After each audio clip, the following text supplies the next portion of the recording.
Hello mga ka-smile! Magluluto tayo ngayon ng steamed tofu. Ito yung ingredients natin. Siyempre yung tofu, minced garlic, sweet soy sauce, chopped spring onion. Ilagay na natin tong minced garlic.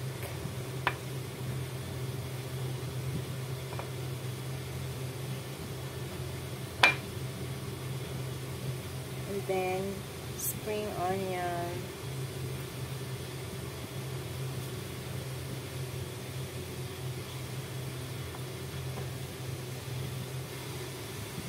Ito po yung last na ilalagay natin. Saka lang natin ilalagay ito pag na-steam na natin itong tofu natin. I-steam natin for 15 to 20 minutes. So, heto na siya guys. After 15 minutes. Bago natin ilagay ito, tanggalin natin yung excess water ng tofu natin. Pwede na natin lagyan ng sweet soy sauce. Tinanggal ko na po yung excess water.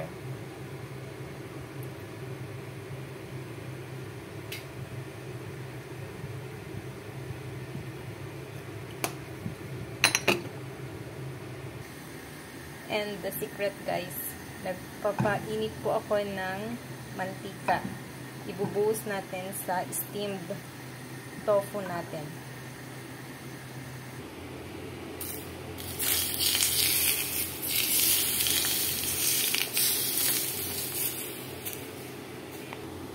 So, heto na.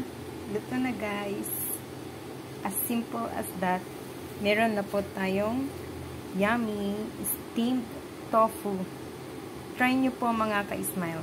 Masarap siya.